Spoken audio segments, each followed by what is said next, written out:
Hi, everybody, and welcome to the Business Spotlight series. I'm Karen Barnes. I'm an accountability coach at Serendipity Action Coach of Central North Carolina. You guys know that I love talking with business owners, and I am so excited today to have Bethany Sietsma. Did I say that right? Remotely. It's Sietsma, but it's Dutch, so it's whatever. No, I'm going to say It's Dutch correctly. rules. Bethany Sietsma. Yes. She is the owner of Roof Replacement Solutions, and she's going to talk with us today about how she got into business. What are some of those lessons that she's really learned over her years of running a really busy roofing company, and sort of pull the kimono back on what that looks like in, a housing market that's been a little bit crazy here in the last couple of years. So first, a little bit of housekeeping. You guys know the drill. If you've seen this before, I need you to like this. I need you to subscribe to it. I need you to share this with all your people because you've been learning amazing things from all these business owners, and it's up to you to spread the love. All right, let's get back to Bethany Dutch Sietsma. All right. So welcome to the program today. Thank you so much.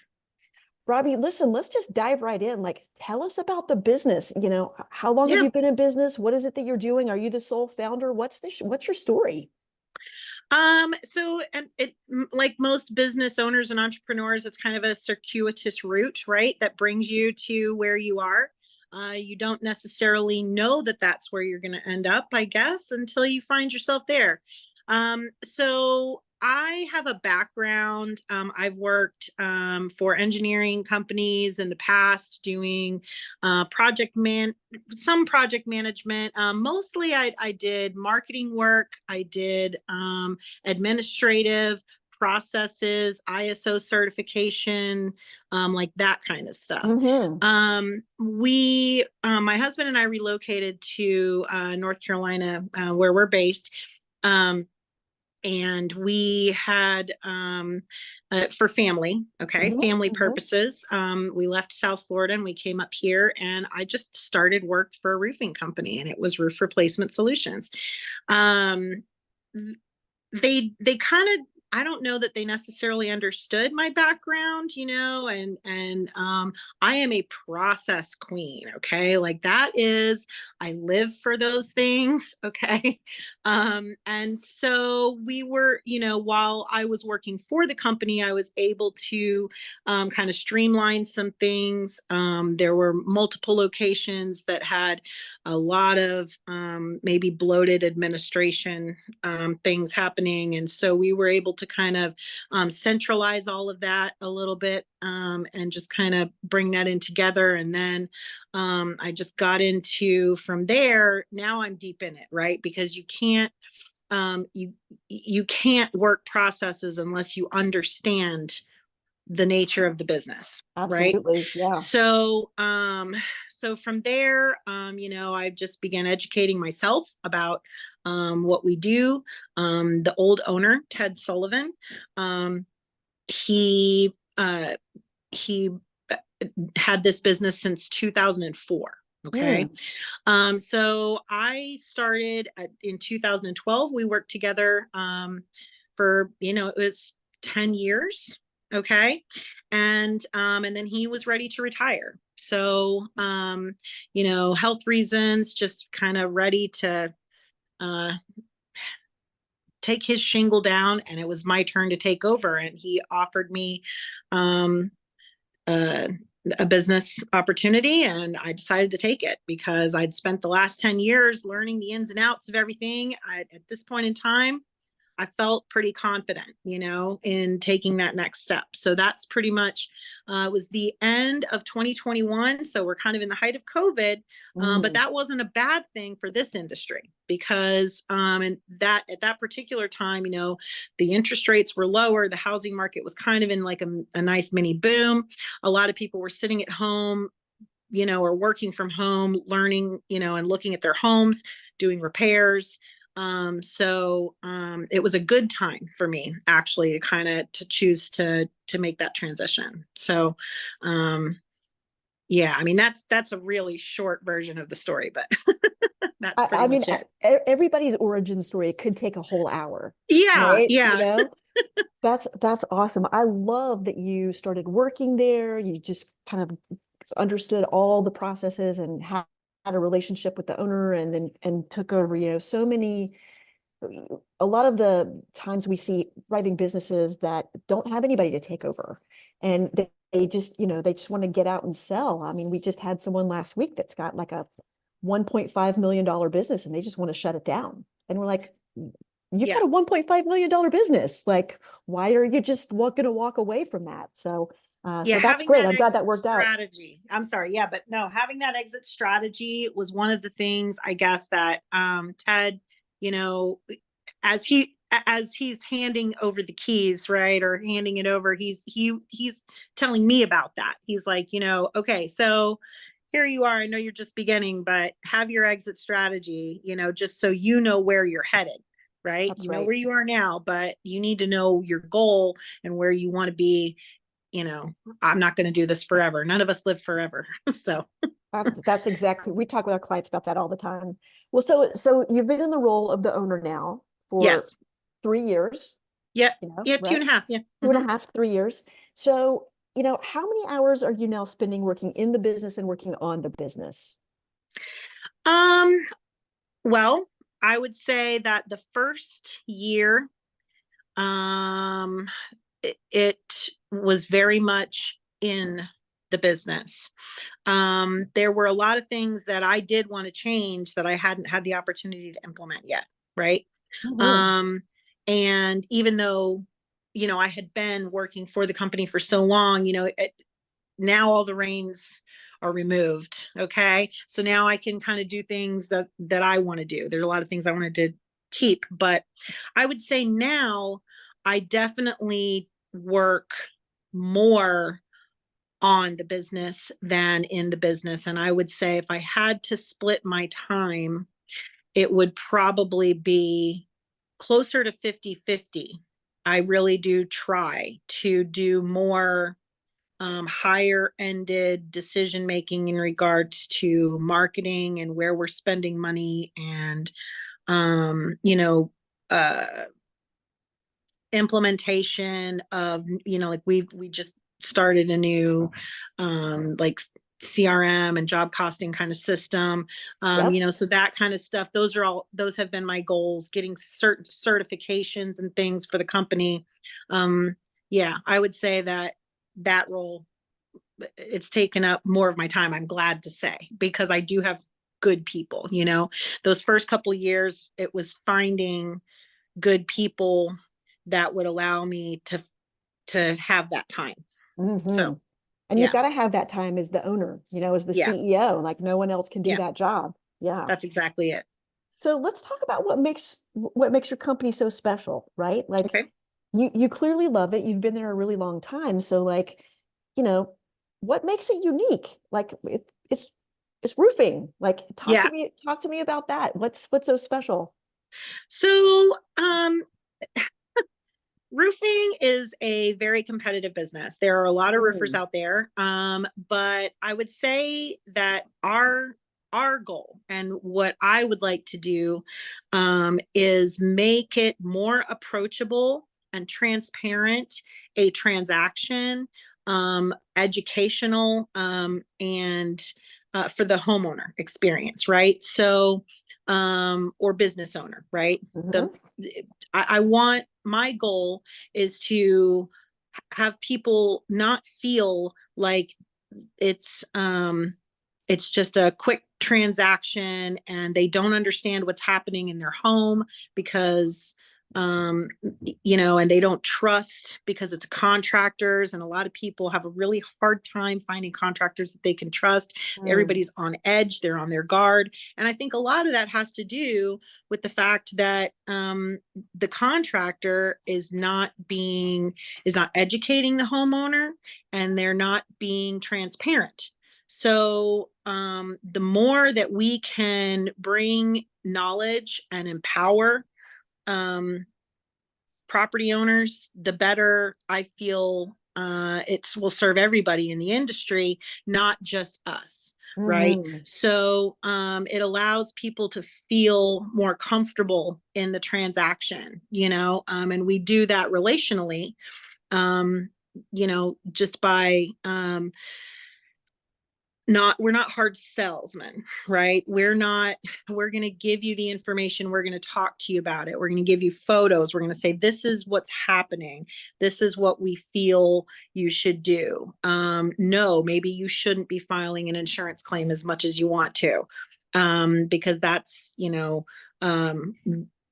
another thing that happens in our industry is there are a lot of roofers who I'm not going to call it fraud. Okay. I Mm. think that's too strong a word, but I think that they guide people more based on what they want, the desired outcome of, I want to sell a roof. Okay, rather than whether or not that is a healthy decision for the homeowner, right? Yeah. Who maybe shouldn't be doing that. Maybe they just need to repair their home, right? Mm. So Yeah. we try to, or, I mean, maybe they just need to clean their roof. That's an option. There's other options out there. And we just try to be educational, and that. So I'd say that makes us look different and special, I right? think that's great. And I think you hit the nail on the head around the trust issue and that there are other options. And nobody thinks about your roof for 20, 25, 30 years, right? And a lot of Yeah. things can change in that period of time. So you mentioned that you've mentioned marketing now twice. So Yeah. let's switch that back over. I have a feeling you've got some pretty good thoughts about that. So I'm always curious about what successful businesses are doing around marketing. So, what are some of the strategies that you're using? How many strategies are you using? What's working for you? Just talk to me around your marketing experiences and how that's going for the roofing business. Sure. So, a couple things. So first and foremost, just kind of based on what has worked and what works for us so far. We prefer a referral. Okay. Mhm. And that is, word of mouth. Somebody knows, likes, and trusts us enough to refer a friend. And, you know, I have I haven't instigated a paid referral program because that also just kind of feels, I would rather that somebody come to me who's like, yeah, my mom had a good experience with you. Therefore, I'd like to use your services as well. So that has been by far the most successful. And so, in order to foster that, I have people out in the community. You've met Mike, Mhm. and that's part of his job. Is he goes out and he talks to people and he gets to know them, and we try to get out and we meet people, um yeah, who are strategic in that regard, right? Who are people that maybe touch multiple properties, real estate agents and that kind of a thing. But so relational, I would say, would be maybe our first marketing strategy. But you can't just depend on one. Okay. So another thing that we did just this year was, by starting to use a new program that allows us to do customer tracking. It allows us to distribute that um, little widget form, contact, schedule an appointment thing across all of our web channels as well. So we can distribute that. We do social media. We depend a lot, again, on that tag from people who know, like, and trust us. Mm. But if we're running ads for the Google My Business page, other places like that, we do put, we want people to be able to schedule with us quickly, especially if they have an issue. It's imperative that we respond quickly. So it talks directly to our scheduling app and allows us to um, work well in that regard. And then trade events. Actually, I've got a pretty busy trade season coming up, and our goal again is just to get out in the community and try to meet people and just have the conversation, because one of the things we set up at our trade booth last time was an ask a roofer, right? Because at the end of the day, people have questions. They have lots of questions and they just want to talk to you about it. They're scared I'm going to come at them with a $10,000 price tag, Yeah. when in fact all they need to do is just sit and talk to somebody sometimes. So just getting out into those trade events and meeting people that way has also worked very well for us. That's awesome. We talk, as I mentioned, we have so many conversations about marketing. And one of the things that we try to talk about with marketing is the 10-10 strategy, which is you should have, 10 marketing strategies that are each pulling in 10% of Nice. your leads, right? So Yeah. you're well on your way to 10. You're not quite there yet. I was taking I got some notes, three but three main ones. Yeah. I mean, there's probably a few others, like I do some print advertising. We sponsor a few events that allows us to get our name out as well. yeah, But yeah, we're a member of a couple different chambers of commerce. So I guess yep. really I could probably extend that out to 5 or so. But all right, cool. I can definitely hear your process thinking there when you're like, I've got all these things connected. So, yeah, Yeah. absolutely. Yeah, So and I well, and obviously it's focused around I'm trying to be strategic in the areas that I'm focusing on, of course. absolutely. So yeah, I mean that's my marketing plan kind of laid bare there. There you go. There you go.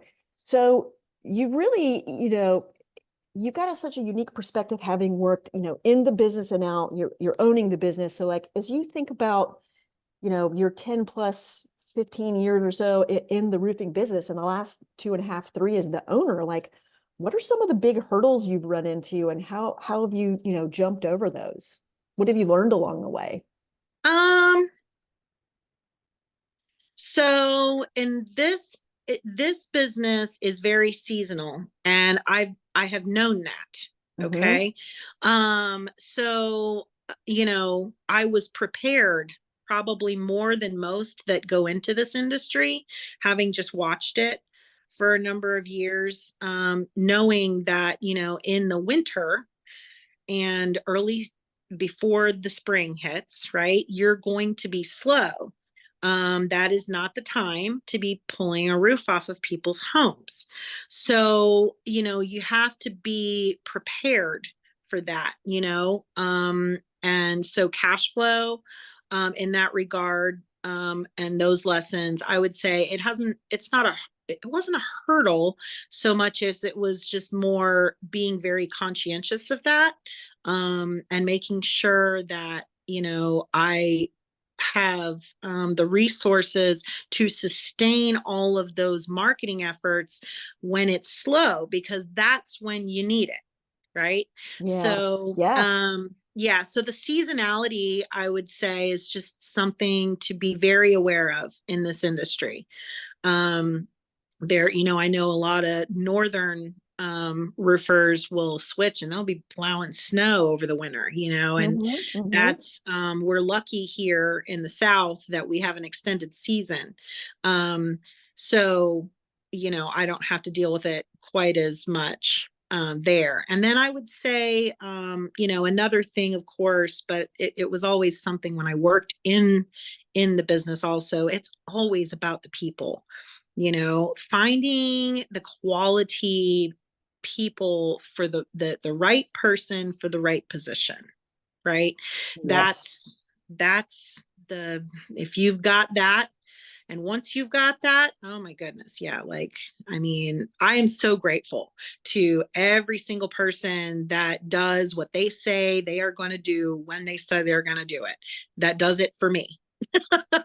Like I try to, express to them often, thank you for doing what you did this week. So yeah, I would say that's something that is very imperative in this industry, right? That's awesome. Yeah. So, Bethany, we're gonna shift it up here a little bit. Do it. You've been doing an awesome job so far, but this is what I like to call like the game show section Okay. of our conversation. So I'm going to ask you some rapid fire questions, just Okay. quick little questions. I want you to just give me quick, short little answers. Are you ready? As ready as I'm going to be. Let's do it. Okay, let's do it. All right, Bethany, what is the key to success for you? Discipline. Great answer. What is your best piece of advice for other business owners? Um, oh gosh, what's the, it goes beyond discipline, endurance, right? Oh, Um, yes. yeah, yeah. It's being disciplined in the for the race, for the long race, right? Nice. You're not doing the Nice. 100-meter dash. Exactly. What one book or podcast are you reading or you're listening to that just kind of blowing your mind and you want other people to know about? I mean, it's an old but a goodie. Of course, the E-Myth was a good one. It's, about again, and that was given to me by Ted, the old owner. And so, he handed down quite a few nuggets there, but there's that. And then I am a member of BNI. And so, I do listen to a lot of the Dr. Ivan Meisner's podcasts and that kind of stuff too. So, and they all have just good little nuggets of information. Um, yeah, so I would say that those are all good for me. And this is my favorite question, which Okay. is imagine that you had magic pixie dust and that you could sprinkle it on any area of your business and poof, that would immediately be improved or fixed. Like, where would you sprinkle your magic pixie dust? Oh gosh.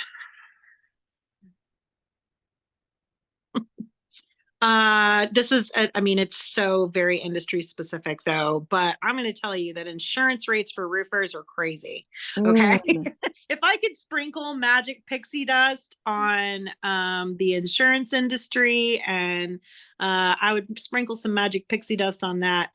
Otherwise, I would probably say I would love a magic Tinkerbell recruiter. Yeah. Yeah.